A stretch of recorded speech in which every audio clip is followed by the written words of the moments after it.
Hoy puedo danzar con libertad, porque soy su hijo, porque soy su hijo.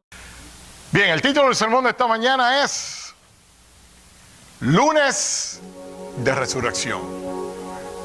Lunes de Resurrección. Literalmente millones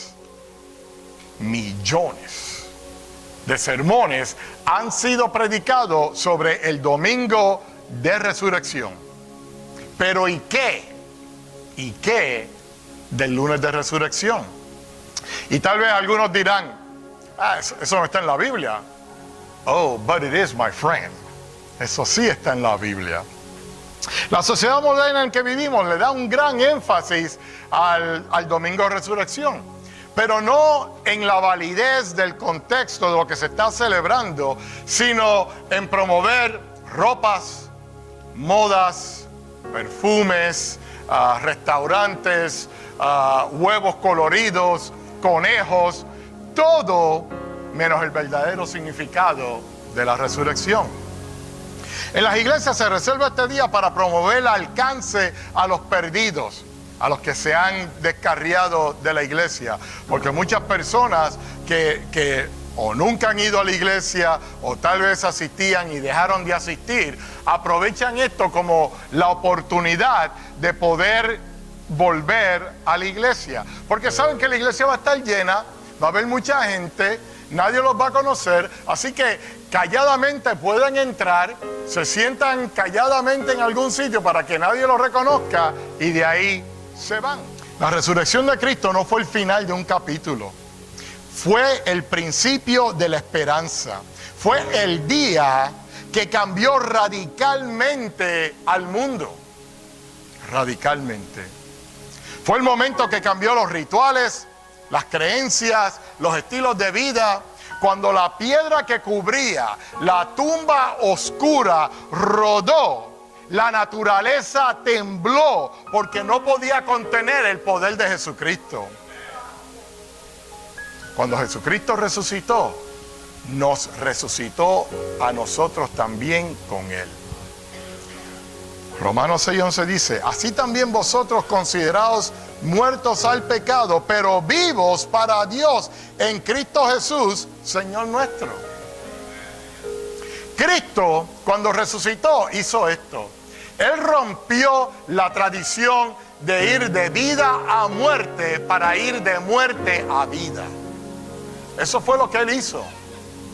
Porque estábamos muertos al pecado, pero Él nos trajo vida y vida en abundancia cuando Él resucitó de entre los muertos.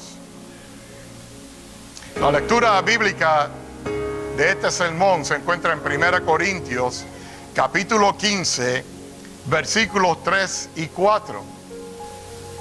Porque primeramente os he enseñado lo que asimismo recibí, que Cristo murió por nuestros pecados conforme a las Escrituras, y que fue sepultado y que resucitó conforme a las Escrituras. El plan del sacrificio y la resurrección había sido planeado desde antes del tiempo. Por eso es que Pablo dice que este incidente ya había sido planeado por el mismo Dios. Esto no fue una coincidencia, esto fue un plan. Esto había sido revelado a los profetas para que los hombres supieran que el Hijo de Dios iba a venir, que había un plan de salvación y que en Dios no hay coincidencias. En los últimos años, muchos son los programas de televisión que se han hecho con la idea de demostrar cómo hacer un cambio en tu casa, cómo hacer un cambio en tu vida. Y aparentemente todo el mundo tiene ahora un programa, porque ahora es Restore Vegas, Restore Chicago, Restore Miami, Restore Houston. Todo el mundo está restaurando casas, porque todo el mundo quiere dejarte saber a ti cómo es que tú tienes que vivir. ¿Cómo es que tienes que pintar tu casa? ¿Cómo es que tienes que decorar tu casa? ¿Qué tipo de muebles son los que tienes que comprar? ¿Qué tipo de estufa? ¿Qué tipo de nevera? Pero todo el mundo te quiere dejar saber cómo vivir, cómo hacer las cosas. Todos queremos cambiar, especialmente cuando sabemos que la vida que estamos llevando no es la mejor. Sabemos que debe haber un cambio, pero no sabemos cómo ni cuándo comenzar. En ocasiones nos sentimos solos. Nos sentimos sin esperanza, sin un futuro. Nos sentimos que todo lo que está pasando alrededor nuestro nos va a llevar a la pérdida total. Pero si no hubiera sido por la resurrección de Jesucristo, no hubiera un cambio en nuestras vidas.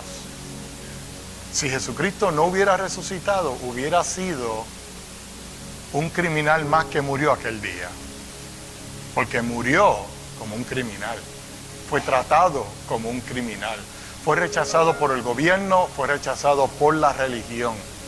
Y lo más seguro que no tuviéramos ningún escrito de él si su resurrección no hubiera tenido lugar. Tal vez tú estás viviendo en pecado y pretendiendo ser algo que no eres. Eso solo te encadena. Cuando pretendemos, nos encadenamos a nosotros mismos. Porque por más que trate, la falsedad de lo que estás viviendo eventualmente te va a alcanzar. Pero una cosa yo te digo, y es que en Cristo hay libertad. El cambio que buscas está en el centro de tu corazón, donde solamente Dios sabe lo que hay.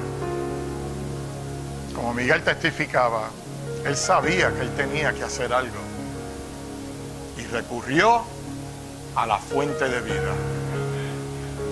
Y podemos ver el cambio que esa fuente ha hecho en Miguel. Miguel no lo hizo por su propia cuenta. De Miguel haberlo hecho por su propia cuenta hubiera fracasado. Pero es el poder de Jesús que lo hizo posible. Jesús estuvo aproximadamente 3 años ministrando. Y durante ese tiempo, esos 3 años, hizo amigos e hizo enemigos. Y eso te demuestra que tú no vas a hacer feliz a todo el mundo. Hay unos que van a estar de acuerdo contigo y hay otros que no. No hay necesidad de estar buscando tener 800 amigos en Facebook.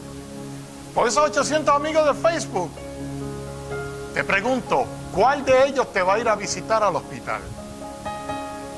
¿Cuál de ellos te va a ofrecer comida en tu momento de necesidad?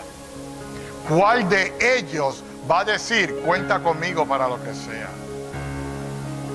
Jesús, tú no tienes que hacer lo mismo en Facebook. Tú solamente tienes que decirle, ven a mi vida, Señor. Ven a mi vida y toma el control. Luego de la resurrección, Jesús se le apareció a los grupos más cercanos a él. Muchos piensan que él solamente se le apareció a los discípulos, pero eso es incorrecto. Porque la Biblia en Lucas dice, y levantándose en la misma hora, volvieron a Jerusalén y hallaron a los 11 reunidos y a los que estaban con ellos. Los discípulos no estaban solos, había un grupo. Y ese es el grupo que Jesús se le presentó para decirles y demostrarles de que Él había resucitado, de que lo que habían escuchado era verdad. Después de la resurrección, Él vino a los suyos y les confirmó una y otra vez quién Él era. Yo no entiendo por qué.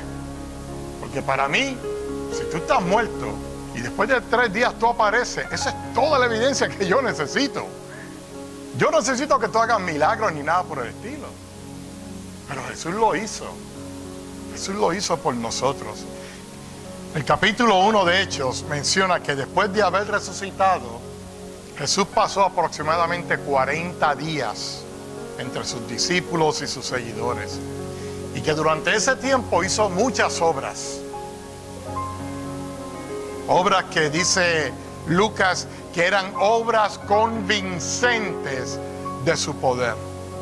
Nunca sabremos hasta que lleguemos al cielo qué quiere decir eso. ¿Qué tipo de obra fue la que hizo para que más personas creyeran. Aparentemente Él continuó sanando y haciendo grandes milagros como los que hace hoy todavía. Testimonios de sanidad son una de las experiencias más profundas que nosotros podemos incorporar a nuestras vidas de cristianos. Nadie es sanado por Buda, nadie es sanado en el nombre de Gandhi, nadie es sanado en el nombre de Mohammed. Solamente por el poder de la sangre de Cristo podemos ser sanados. El Dios al que nosotros le servimos sabe que somos duros de corazón. Y por eso Él tiene que hacer obras como esta. Y tal vez Él usa a aquellos que están cerca de nosotros para dejarnos saber que la ruta de nuestra vida es la ruta equivocada. Y que no debemos continuar en esa ruta. Pero lamentablemente no hacemos caso. La situación en la que estés no importa. Porque el mensaje es sencillo. Dios te amó tanto que dio a su único hijo para morir por ti. Esa es la solución de todo. Su hijo vino en forma humana.